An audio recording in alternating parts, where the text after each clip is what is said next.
Hello and welcome to Hawkeye Nation. This is Hawkcast, your Iowa football, basketball, and recruiting podcast brought to you by Go Iowa Awesome and Rivals.com. I'm your recruiting analyst and host, Eliot Clough, at Eliot Clough on Twitter, joined as always by Mr. Ross Binder, our managing editor of the site, and Adam Jacoby, publisher there at Iowa.Rivals.com. Today, we're going over all of our preseason predictions and then handing out some season awards for 2023.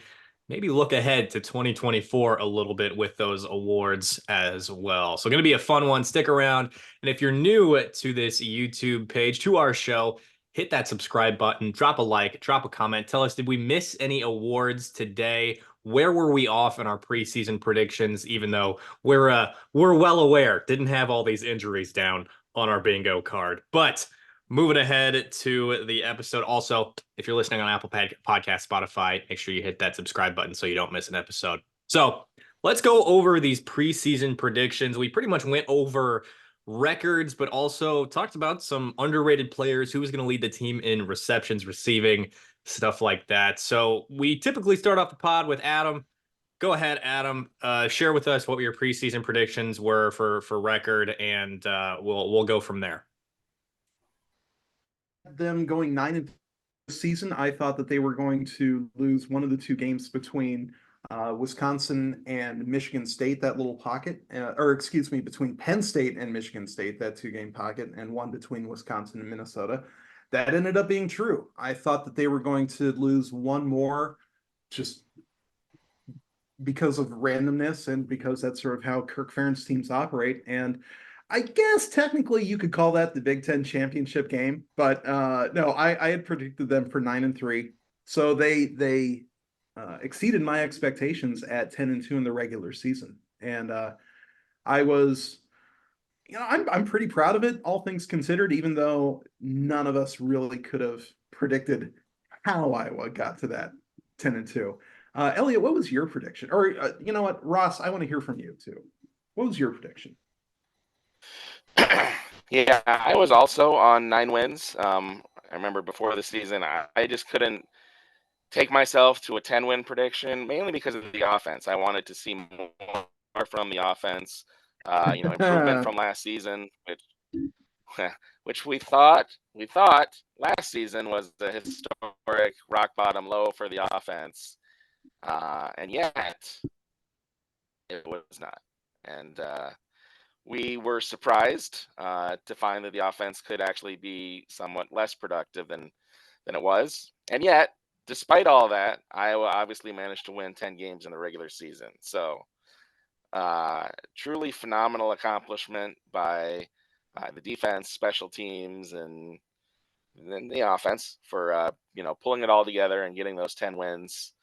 And yeah, like I said, I was at 9-3. I had the same losses targeted that you did. That Penn State game, I did not have a good feeling about before the season. No one really did.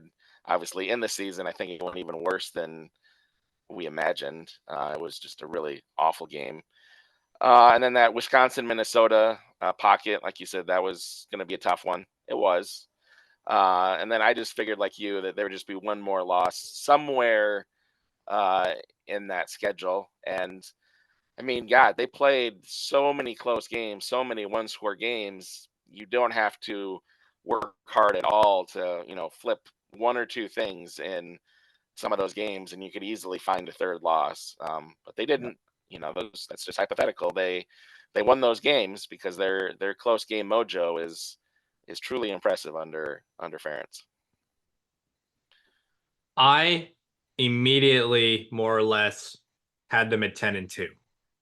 I remember recording this pod. We went through each of the games, and it's just like, I think we were all on the same page, and I think almost everybody was on the same page of, yeah, they're probably going to lose to Penn State. Yeah, where it's hope for the best, expect the worst going into Happy Valley, right? Or sorry, right? Yeah, for fans. Yeah, I had to think about that for a second. Sorry, guys. So much for speaking and writing for a living. But in that regard, I think I was on the same page as Adam and Ross, is that, yeah, they're going to go out and drop a game. That's just, it's kind of what they do. That's their MO. And they'll bounce back, get to a Big Ten championship, probably lose. Now, we didn't know who they were going to face in the Big Ten championship. It was between those three, obviously, Michigan, Ohio State, Penn State. Ended up being Michigan. Didn't exactly expect it to be a pretty game. Spoiler alert, it wasn't. And that's exactly what happened. Here we are. They're at 10-3 now after that one, heading into their bowl game against Tennessee in just a couple weeks now, which of course Adam and I will be headed to Orlando for. Very excited for that. Orlando in the middle of January, or sorry, in the beginning of January. Yes, please. Very much excited for that one. But ultimately, to get back to the predictions, if we were at a point where, or sorry, if we were at midseason where Cade McNamara goes down and it's Deacon Hill time and we know Cade McNamara is not coming back, that 10-2 prediction does not stand. I'll tell you that right now. That does not stand whatsoever. They exceeded expectations on a multitude of levels. Somehow the offense probably could have been worse. I mean, Adam, you said it before we started recording. Deacon Hill could have gone 1 for 10 instead of 3 for 10 like he did however many times. So he could have, those tip balls that he had the most turnover worthy plays in all of college football, a lot of those could have been interceptions. A lot of them could have had more fumbles. The offense could have been worse, believe it or not. There were moments where we were sitting there, where I was sitting there, and as a person who tries not to swear on Twitter, had to swear on Twitter because of that unbelievable throw that Deacon had to the corner of the end zone to Addison Ostrenga against Rutgers. So there were positive moments in all the hell that was the 2023 season. There were a lot of positive moments. There were a lot of guys that stepped up in the absence of players that went in the first round of the NFL draft. Like, this defense became elite as the season went along. They were good to start. There were some issues. Nick Jackson, obviously, doing a lot of coverage, still figuring out what he was doing and his assignment. Jay Higgins taking over right away and doing an incredible job at that Mike linebacker spot. Of course, we're going to talk more about that as we go into season awards in a few minutes, actually. But this season was difficult for a lot of reasons, but for them to continue to step up, continue to win games, that is such a testament. And we've talked about this before. It's a testament to the leadership on the field. It's a testament to Kirk Ferentz. Like, this season was special in a lot of ways for how difficult it was to watch this team, to see them react the way they did to Brian Ferentz after they won the Big Ten championship, to see how they responded after he was determined to be let go by Beth Getz. I mean, there were so many different things that were positive, encouraging, and fun to watch about this weird, crazy, just absolute insanity that was the 2023 season. I said 10-2. I was right. That's okay. That's podcast. Thanks for tuning in. Just kidding. But Adam, it looked like you were going to chime in there. Yeah, I was the only thing that I was going to add to that was, one, it was an absolutely insane season. And even by standards, by Big Ten, by modern standards. And it was funny to me that, you know, coaches always look at distractions as the ultimate in, like, poison for your program. The whole, we want to avoid distractions. They use it as cover for all sorts of shenanigans. Like, oh, we didn't put out a depth chart because we want to avoid distractions. Like, a coach will tell you that with a straight face, even though it's nonsense. And yet you look at the Big Ten championship. Which team from each division created more, like, distractions for its team? Like, which staffs from each division created more distractions than Iowa's and Michigan's? And here they were, like, in the Big Ten championship. So I thought it was weird and funny in a way that, like, oh, it didn't actually stop them from succeeding and winning their division and beating most, if not all, of their rivals. But it's a testament to the players to get past these distractions that honestly both staffs created for them. And It's a leadership thing. It is a program culture thing. But ultimately, Harbaugh, for his myriad faults and his self-inflicted problems, he said, this was about the players, this is about the team, etc. And I think you could say the same thing about Iowa. This was a player-led, uh, exhibition of leadership and focus and keeping their, um, you know, making sure that their goals were still intact over the course of the season, I thought. Yeah, I think you nailed it, Adam. I think that this team, I just really feel the need to reiterate something that I said a few weeks ago. And I think, truthfully, I don't know that we're necessarily going to give him his flowers, especially in the season awards coming up here soon. But I think so much of it, and we've heard Kirk reference it a little bit here and there too, comes down to Deacon Hill. Mhm. Not necessarily the on-field performance, obviously. Like I said, there were some bright spots, but this dude came out every week, faced the media. Unlike a certain previous Heisman Trophy winner, Caleb Williams at USC, who ducked the media repeatedly this season, which, as a member of the media, I'm going to say it right now, that's bullshit. Deacon Hill didn't do that bullshit. Deacon Hill Yeah. came out, spoke to us every week, took the tough questions, stood up for his guys, said, and he took responsibility for himself. Said, "I got to eat that one regularly," which for good reason. Made some bad throws, right? But Mhm. for as much as Kirk didn't want to or didn't put Deacon Hill out there, throw him to the wolves, so to speak, Deacon kind of did that himself and took on the responsibility of those bad throws. Said, "Okay, that's mine to fix," or "I gotta make plays for these guys." To me, this 10-2 season, obviously, you point to the defense, you point to Jay Higgins, you point to Sebastian Castro, you point to all these guys who did so many great things. Logan Lee on the defensive side of the ball, to Addison Ostrenga stepping up at tight end, to Caleb Brown coming in. But this, to me, is a testament to the team, of course, to Kirk, of course, but to Deacon Hill, truly. Like I mean that sincerely. And Kirk said it in reference to Deacon. He's like, the guys just respond to him. They just respond to him, and it's tough not to. I mean, we've said it as well on the pod. It's like when Deontay Vines entered the portal. He's a guy who's tough to not root for, and it's the same thing Mhm. for Deacon. He's just a guy you like being around. He's great media availability. You can tell his teammates love him. He went on that Instagram live with Caleb Brown and Caleb Johnson that Yeah. you watched, Adam. And to have that gravitas, that personality, that does a lot for you as a quarterback. To get guys to rally around you and to want to win for you and perform for you, it's different. It takes that team to that ability of staying together and succeeding when a lot of other teams fall apart.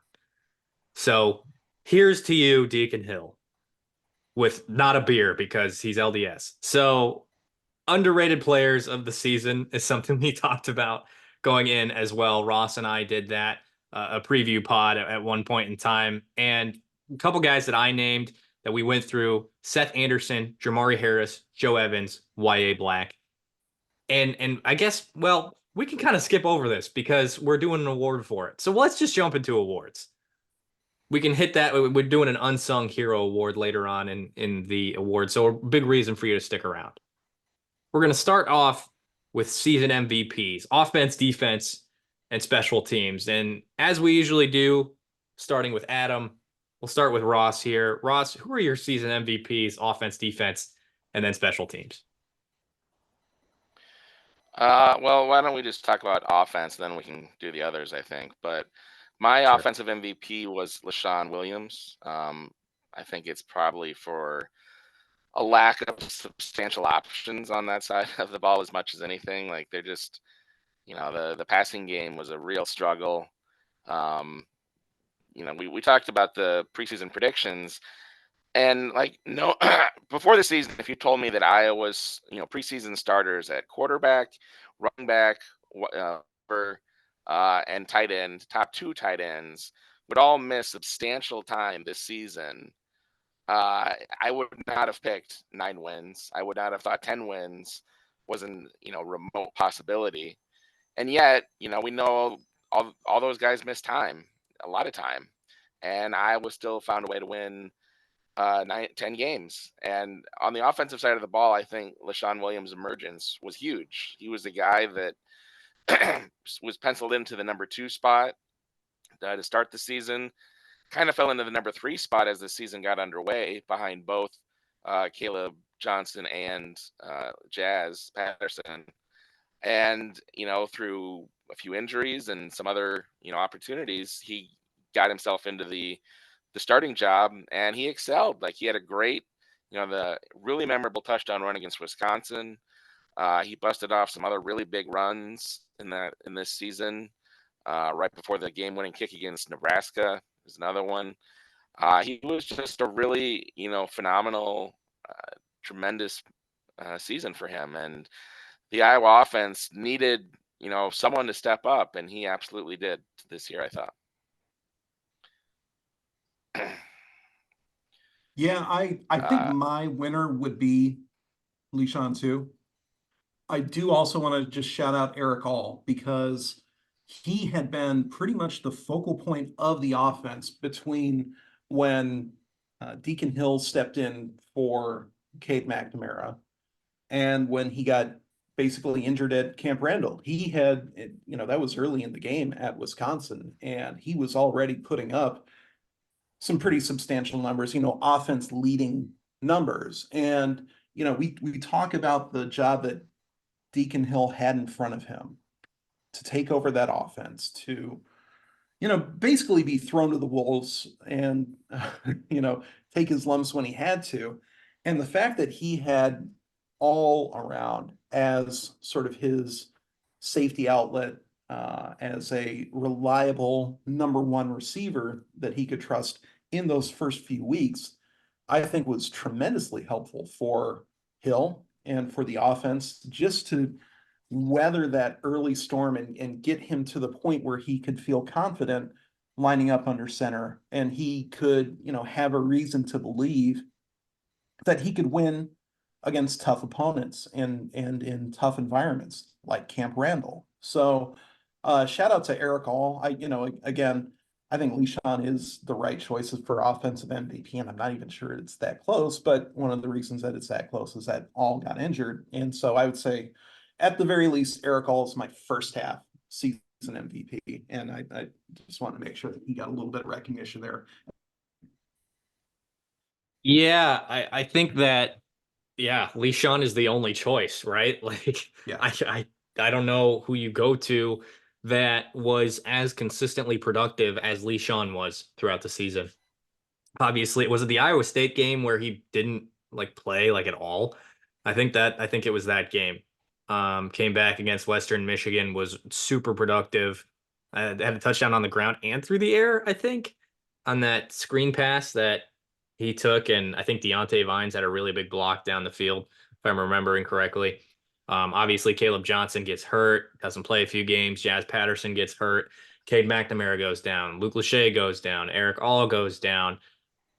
Clearly, you're not getting a ton of production from your wide receivers until Caleb Brown later on in the season. Didn't have his first catch excuse me, until they played Northwestern, and he wasn't even wearing his traditional number. So, I think LeSean is the only choice, right? I mean, unless you want to go with an offensive lineman, but I wouldn't exactly go with an offensive lineman. So I think referencing Eric All is really important, because he was the safety valve for Deacon early on in the season, especially when Cade went down. But obviously, when Cade went down, but it could have been Luke Lachey, could have been Caleb Johnson, could have been, but coulda, woulda, shoulda.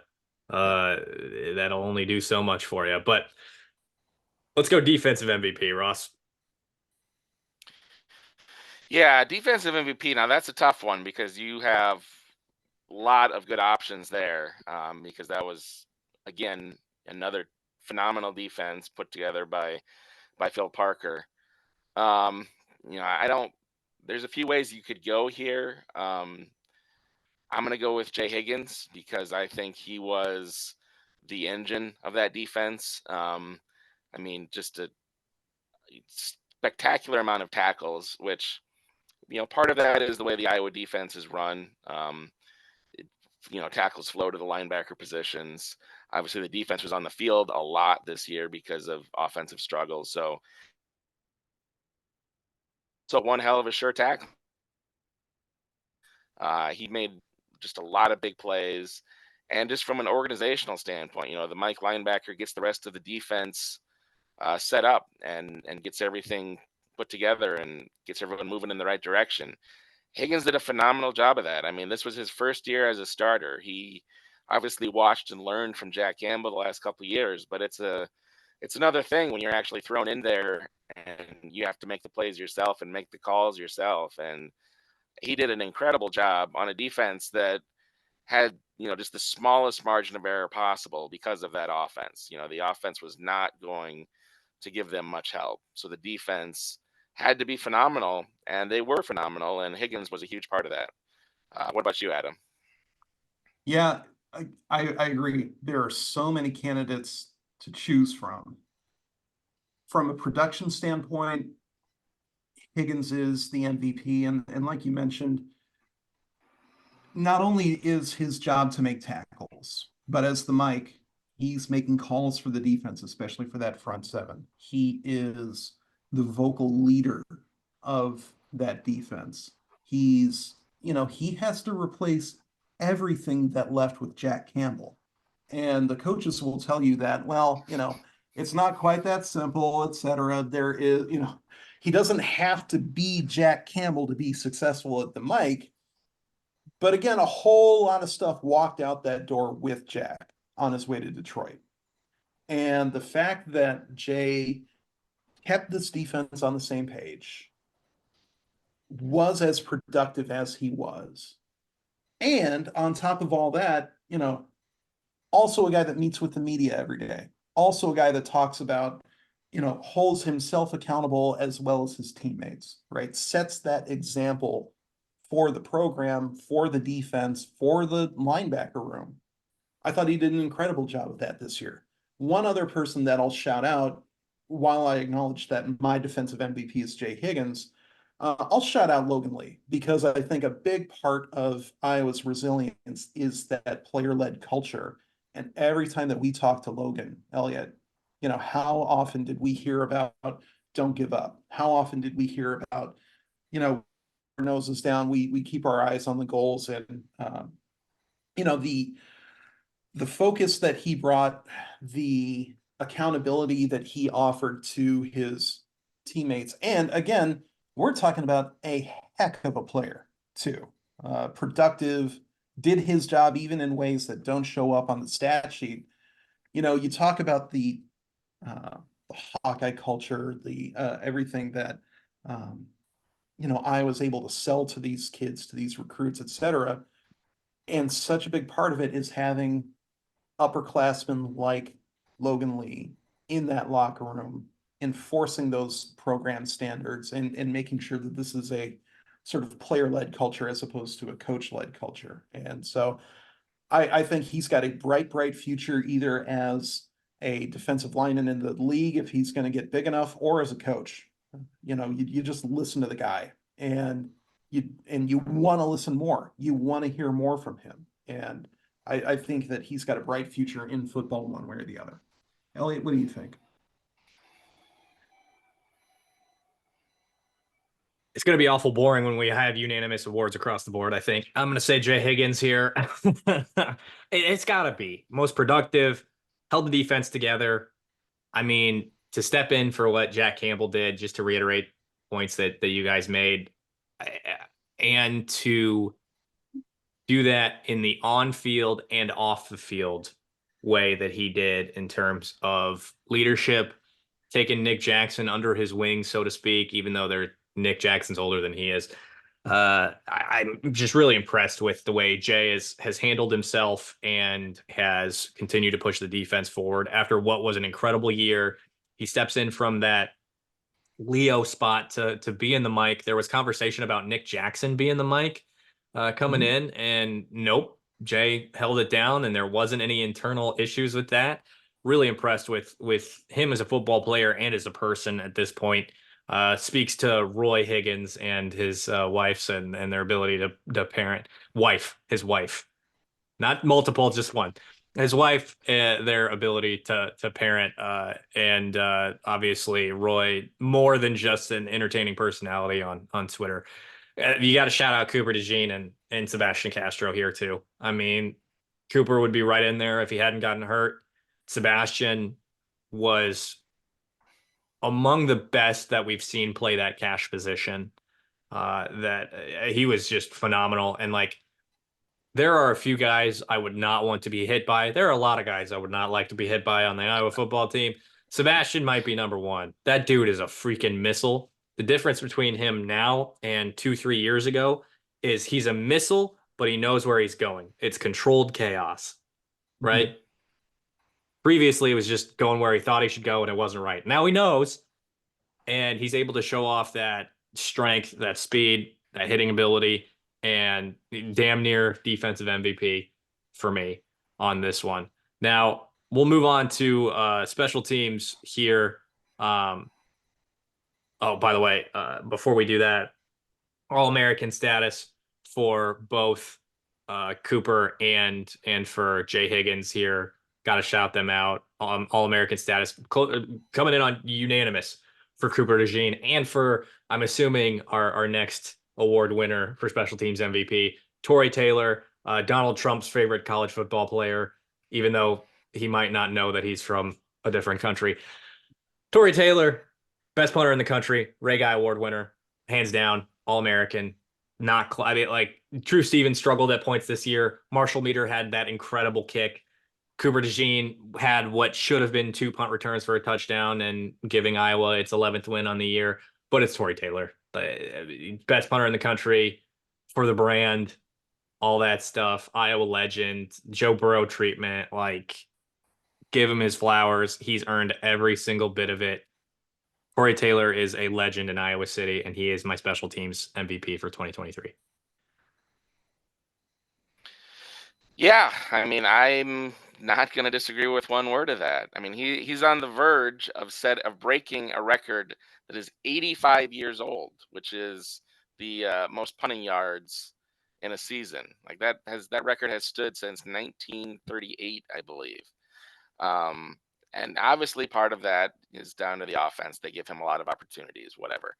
But you know, it's also because he's really, really, really good at what he does, and he's a phenomenal punter.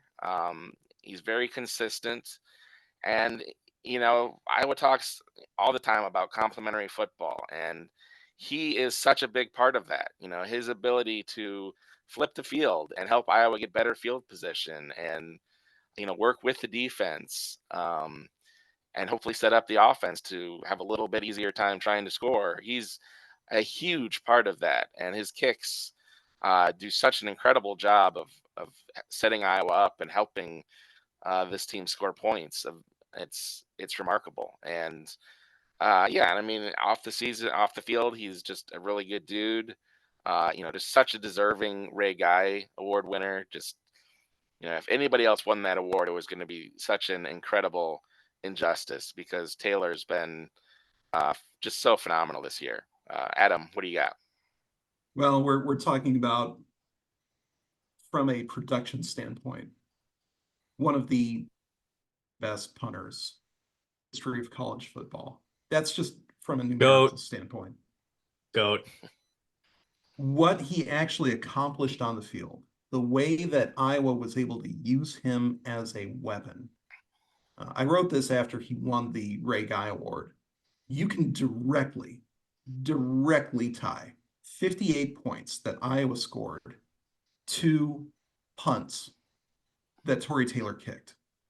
Like within 3 plays of one of Torrey's punts pinning an opponent deep, Iowa had either scored or taken the punt back deep into the territory, had forced a turnover within the 5 or within like the 10-yard line. Like, those are plays that the Iowa defense made immediately after a Tory Taylor punt inside the 20. And if you even blur those lines a little bit, you can get that point total up to the 90s. But some of it's just sort of wishy-washy in a fight I don't want to have. So I just said 58. But the point is, Iowa scored so many points off of Tory Taylor punts that you can't, like, Iowa fans only get so mad when it's 4th and 3 inside the opponent's territory, at the 41-yard line, and Tory Taylor walks out there. If it's any normal punter, Hawkeye fans are upset. But it's Tory. And Hawkeye fans are excited because they know that he's going to put that ball deep. He's going to do something special. And he's got Cooper DeJean as the gunner most of the time, who's able to clean up everything that's coming down. And before that, it was Scary Terry Roberts. Like, Iowa had 2 guys who ended up being legendary gunners. How many other programs in college football over the last 10 years especially can name one guy who got popular off of being a gunner? That is... As of a minute ago, Tory Taylor is unanimous first team All-America. Well deserved. Well deserved. Yeah. I'll just say, I really thought at this point about 4 weeks ago, I thought it would be Tory and Cooper sharing this award, because gosh, Cooper was doing things from a returner standpoint that were on par with Tory as a punter, and making plays out of absolutely nothing.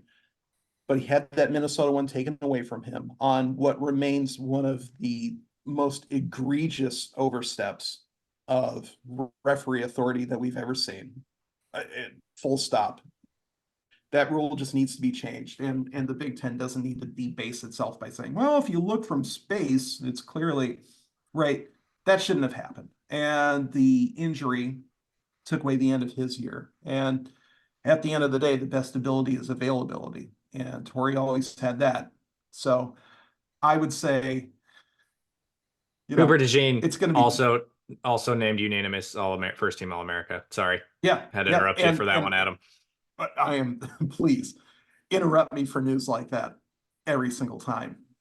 So again, richly deserved for both of them. And they both earned it on special teams. I really, really wish that Cooper was healthy enough and didn't have anything sort of taken away from him. It's the same way that Tory had nothing taken away from him this year.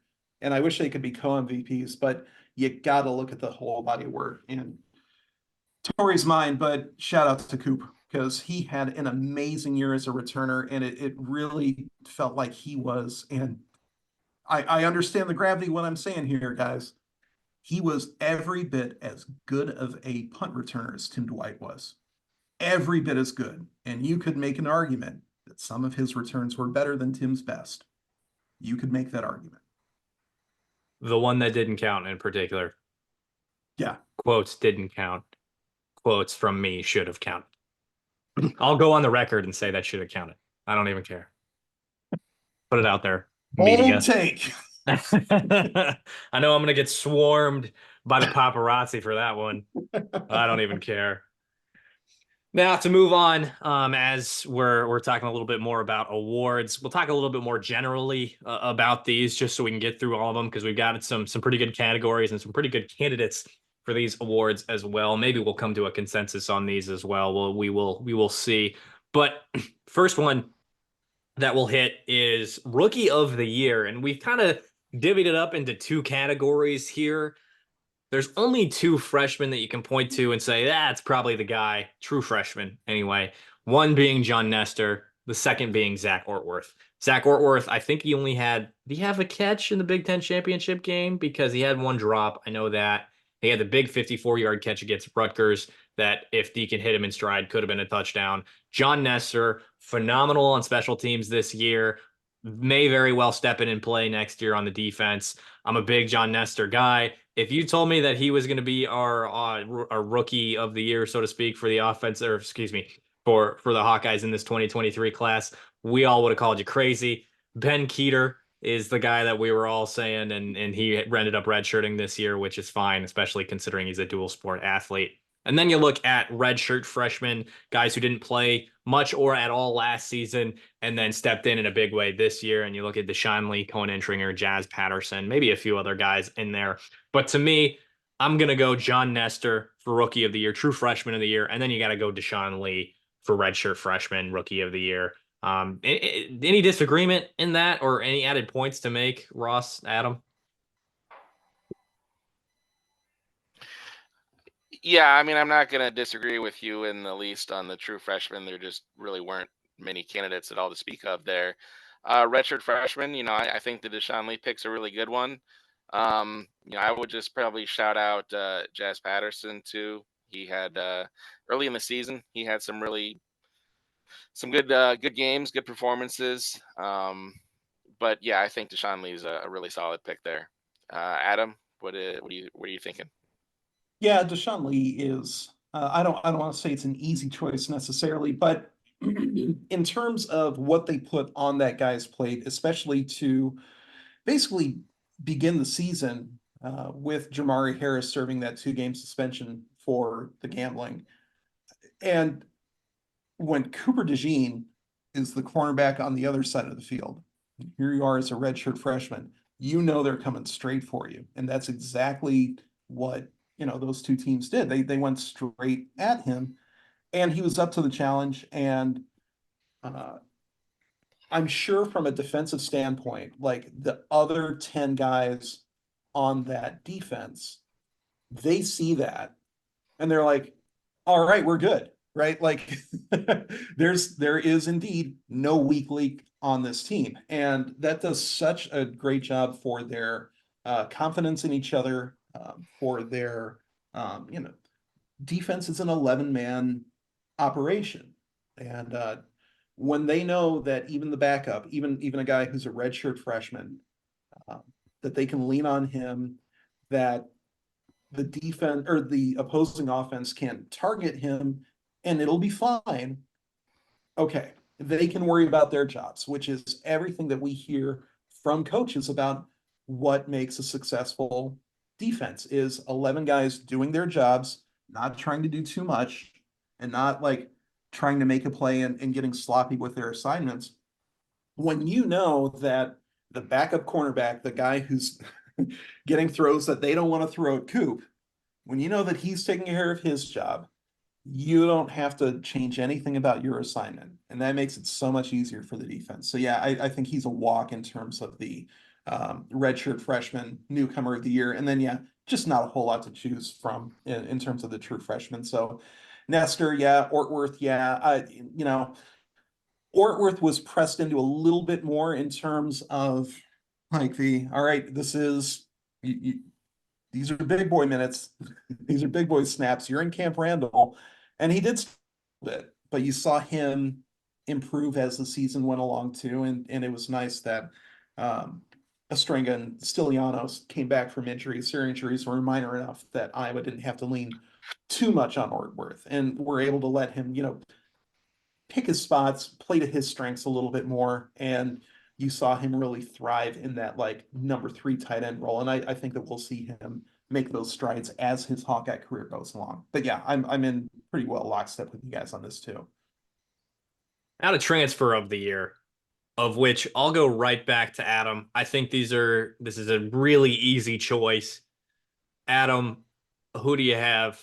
Maybe make me look stupid here because I really think there's only one option, and I'll divulge who that is once you tell me who your choice is. Honestly, there's a few choices here that you could go with, but in terms of the guys who are able to stay healthy, that is a tragically big part of this one. You got to look at Nick Jackson, right? he was pressed right into the starting lineup of a defense like this.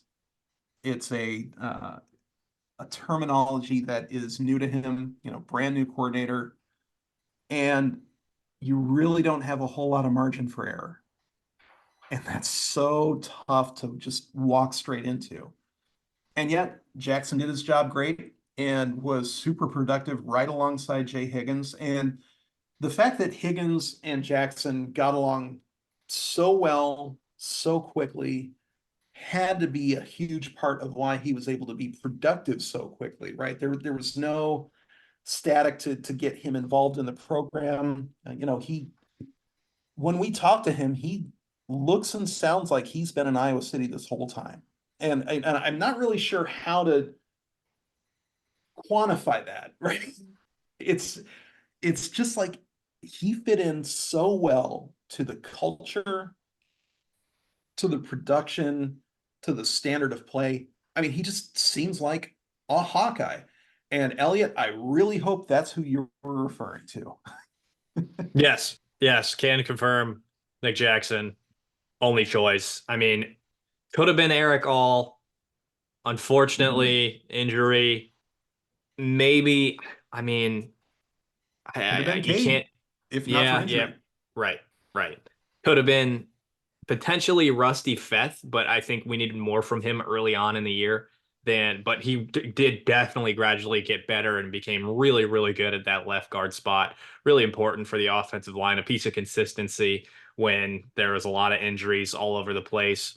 May very well could have been Dejon Parker if that injury never happened in the spring. So Yeah.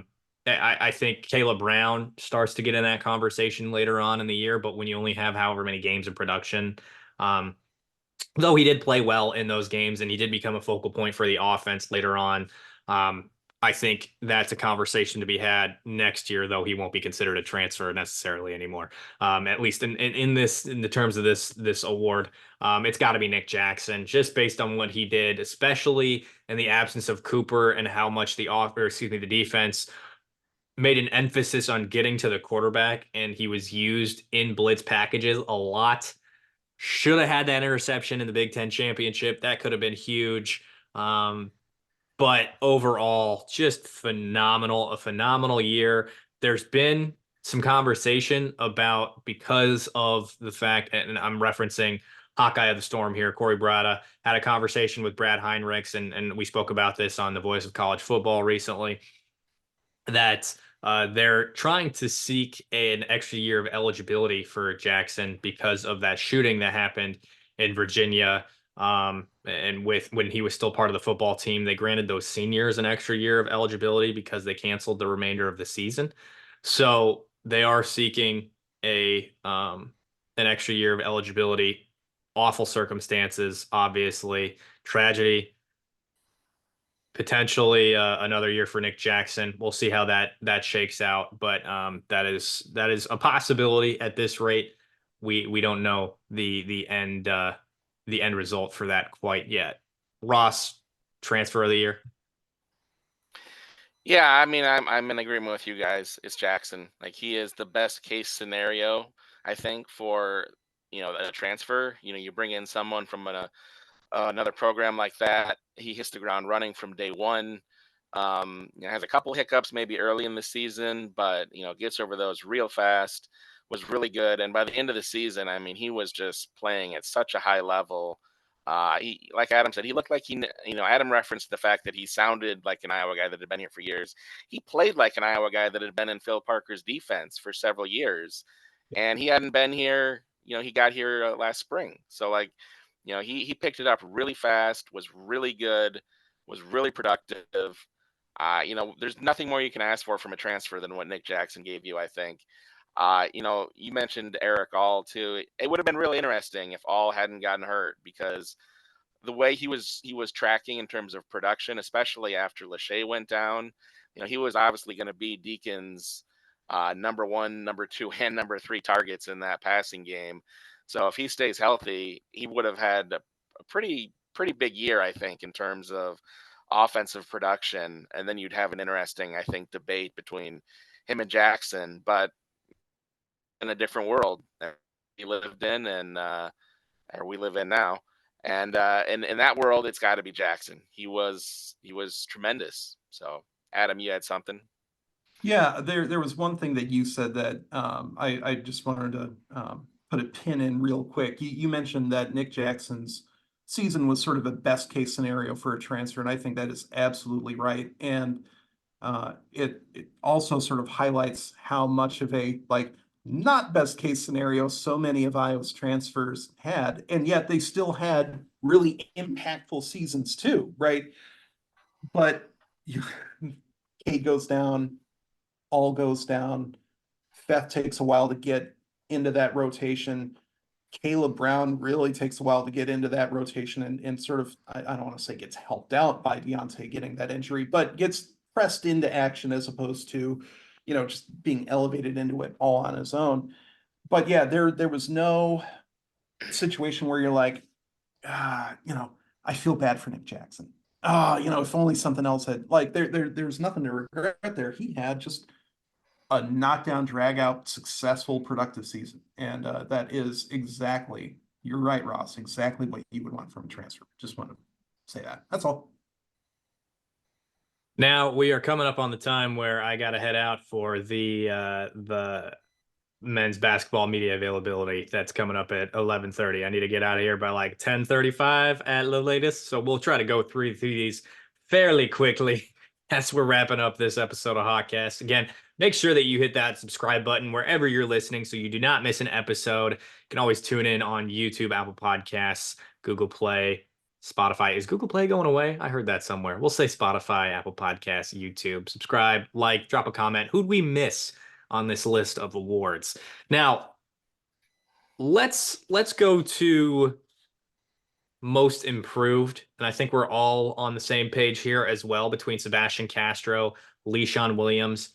My choice is going to be Castro. Le'Shawn had those boom plays, right? Those big plays where some of them just didn't end in a touchdown. And I think he'd have a little bit more of an edge if he had that finishing speed here for me. It's Sebastian Castro at the end of the day, just because it's that consistent game-winning plays that he made almost every week, if not every week. His ability to read and react and boom, get to the ball. And that pick against Wisconsin that did seal it, it's got to be Castro for me. Yeah, I'm Yeah, I inclined to agree with agree. you. Go ahead, Ross. Sorry, I agree with you, Elliot. I think you mentioned when talking about Castro earlier in our pod that he was kind of a missile before, but a missile that didn't always know where it was going exactly. And I think that's what we see from Castro this season. It's a Castro who knows exactly where he's going, exactly where he needs to be. The cliche is that the game slows down, but that's really what it felt like for Castro. Like he was able to read the game so well this year and know where he needed to be. And obviously his tremendous physical gifts, give him the ability to make all those plays, to get behind the line of scrimmage and get that tackle, to get to the spot where the ball is going to be and make a deflection or get a pick. And yeah, just to deliver those just incredible, tremendous, uh, insane hits that just, ugh, I feel bad for anybody that's on the receiving end of those. But yeah, I mean, he went from good to just, really tremendous in this season. So, Adam, take it away. Yeah, I promise we didn't all agree to all agree on all of these when we were setting this up. But yeah, it really does have to be Castro. And I think he is going to be the next in the Iowa Cash to NFL pipeline. And gosh, when we talk about guys like Amani Hooker, Dane Belton, Geno Stone, those are guys who are not only in the NFL, but thriving in the NFL. And when you watch Castro play, he's that same type of player. He's that same type of productive, disruptive, knows what his assignments are, plays them tremendously.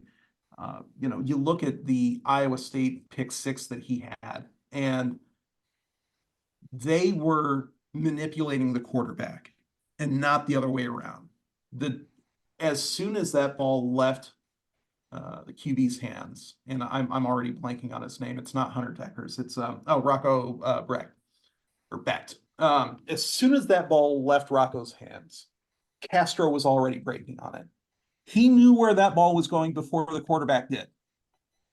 And that is so much studying, that is so much preparation, and that is so much just being able to make that play physically and knowing where to be. And yeah, that is improvement that the coaches said really started during the Music City Bowl prep last season, where he started to really put it together.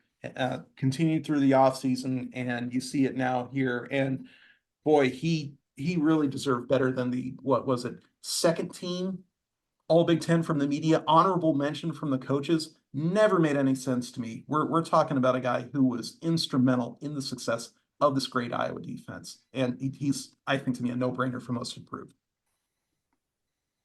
Now, to the Unsung Hero Award. This one's going to be fun. Lots of options for this one. To me, comes down to 5'6", but ultimately it's Quinn Schulte, kind of a secondary Mike linebacker for that defense coming in from Cedar Rapids. Xavier, he was a walk-on, ultimately did get a scholarship. He told a story about him receiving that scholarship. You know how we see these videos of like it's post game, guy makes a play, and then the coach is like scholarship, and the team freaks out. Why? Right. Yeah. Didn't happen with Quinn. Kirk came over to him in practice and said, "So we're gonna put you on scholarship." And that was it. Classic AF, just the exact opposite of what everybody else does.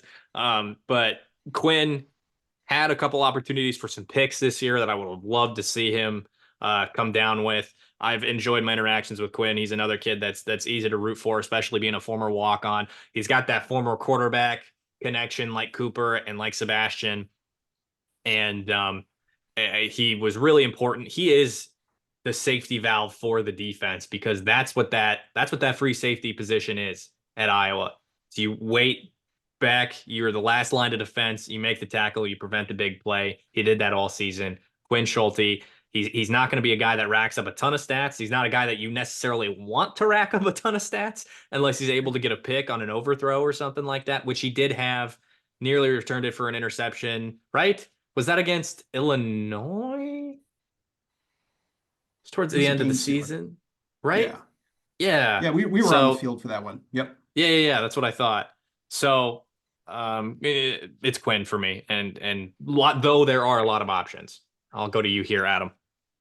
Yeah, I'll say Connor Colby, and Connor is also sort of a stand-in for the offensive line as a whole. But I mean, gosh, you talk about what sort of strides that the offensive line has made, and Colby in particular. He is, he was sort of a ultra steady presence on that line, and they really needed that. You think about 2 years ago when Michigan was playing at Iowa, and Colby was a true freshman, and by the end of that game, Michigan was picking on him, teeing off, and he's giving up like sacks on consecutive plays. And that was the sort of performance that could really demoralize a kid. And Kirk mentioned after the game, one of our kids, wasn't having his best day out there. The fans wanted Colby sent out, not a D1 kid, right? That the reaction to him getting big boyed by Michigan was not pretty. Keeps his nose to the grindstone, keeps working hard, and the offensive line ended up being the rock of consistency for the Iowa offense this year. And after the last two seasons, it's a little bit terrifying for fans. And yet you see what they did, and it's undeniably true. Like the offense really could have been a whole lot worse if the line hadn't improved. So I'm just going to use Colby as sort of like the A1 of that, as sort of a stand-in for the line as a whole. But we saw such improvement from him. We've seen sort of that jump up in maturity from him too when we talk to him. But yeah, the amount of improvement we've seen out of Colby and the line as a whole can't be understated. So I want to make sure that there was that shout out too. Ross, what did you think for most improved? I mean, I like your guys' picks. Like Eliot said, there's a lot of really good choices here. I'm going to go with Ethan Hurkett. Yeah. What? Sorry, I'm going to I go was with Ethan correcting Hurkett. myself. Yeah, I'm gonna go with Ethan Hurkett on the defensive line.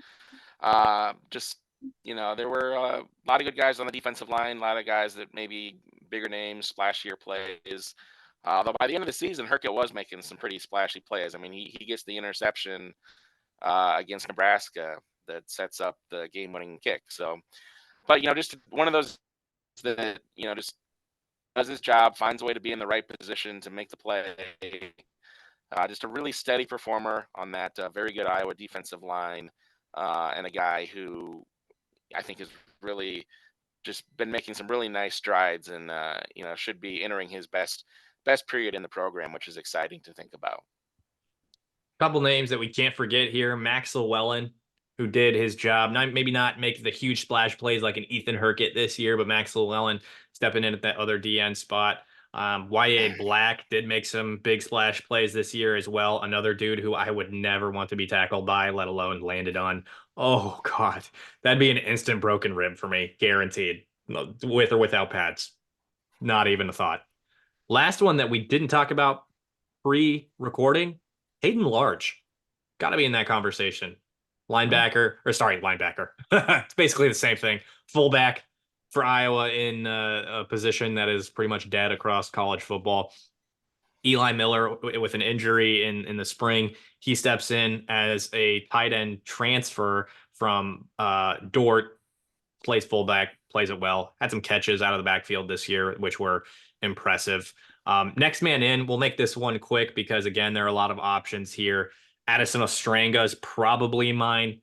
He was really good. And I think he's considered the next, in the line of great Iowa tight ends. Just a 5.5 3-star out of high school for us. If I was around, I would have lobbied for at least a 5.6 or a 5.7. That's all I'm saying. But had some big blocks, had some big catches, 8 targets, 8 catches in, oh gosh, I want to say it was the Rutgers game as well.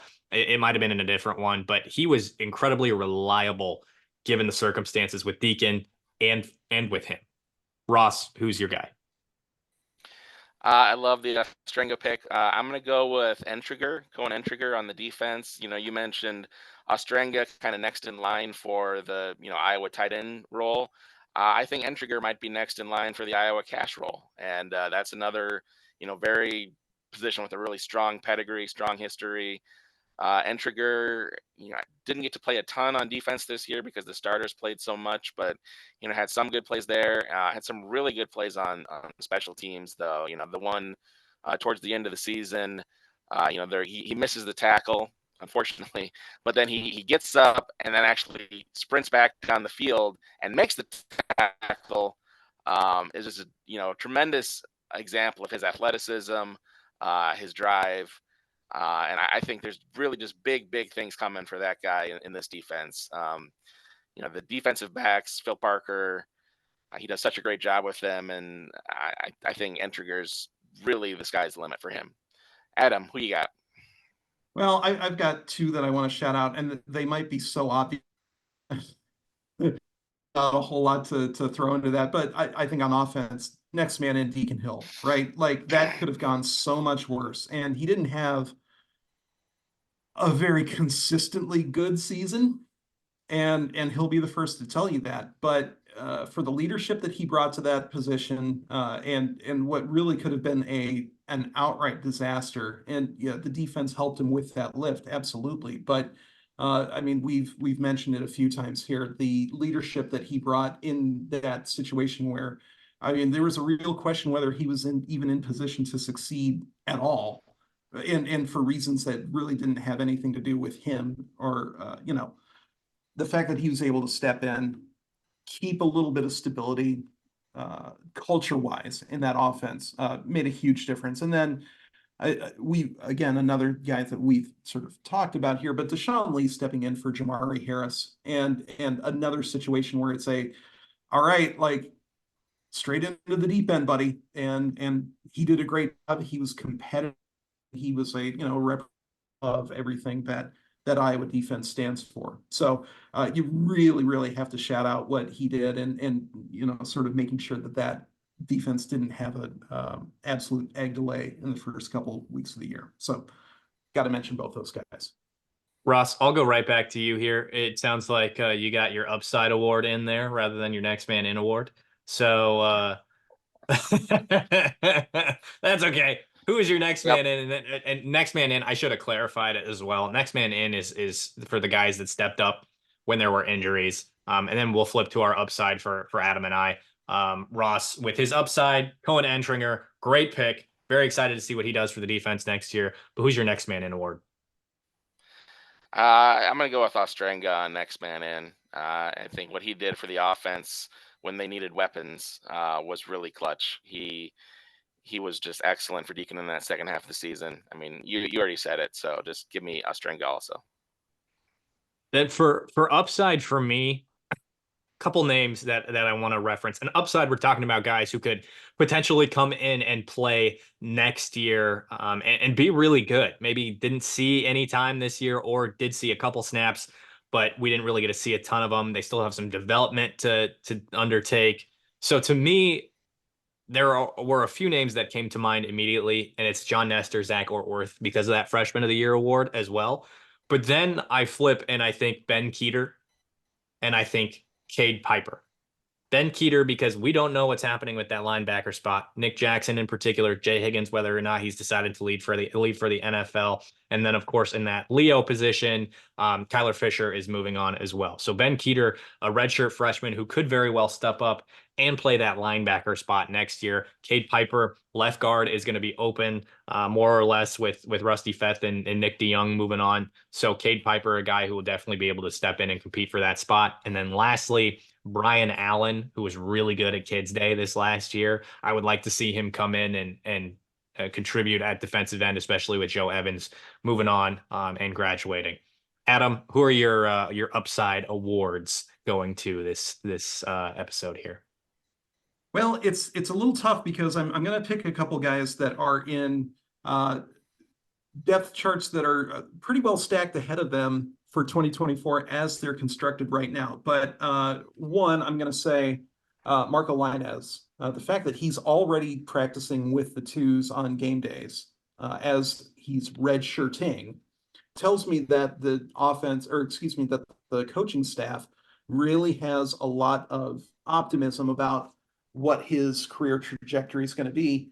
And you could really make the argument that when next season starts, we might still see Linus practicing with the twos. If that off season ends up being productive for him, and if he gets an offensive coordinator that frankly knows how to use him. And so a little bit of uncertainty there, but in terms of what Linus brings to that position, that dual threat capability, that work that he's done, even as a high schooler, I think that his upside is going to be huge, and he might be that ultra productive quarterback that really sings in an Iowa offense. And then also, talk about guys with guys in front of them, but Kamari Moulton, TJ Washington, that pair of true freshman running backs, when we got to see them play, and again, they had just been in high school last year, they both made the most of their opportunities when they had them. Kamari is more of that complete runner.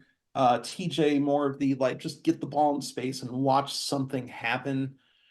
I think they've got tremendous upside, and if there's anybody in that running back room who gets hurt next year, they're going to be even more prepared to step into that and make some production. Or you might even see one of them move to, say, slot receiver.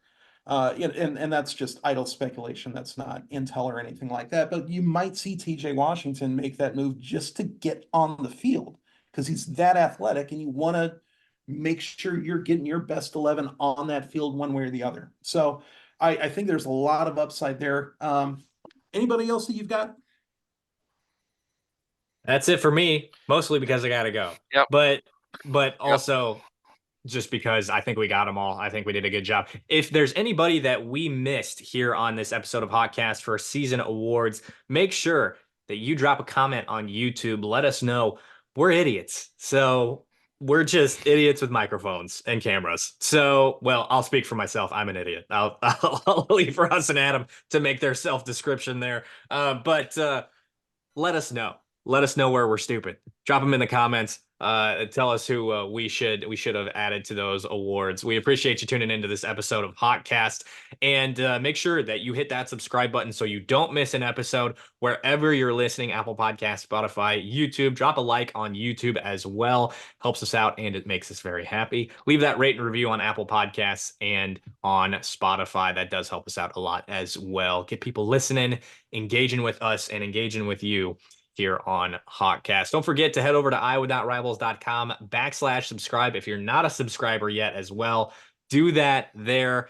And you get all the premium content from us on basketball, football, and recruiting on iowa.rivals.com. For now, I'm Eliot Clough at Eliot Clough on Twitter, joined by Ross Binder and Adam Jacoby. For now, we will see you next time.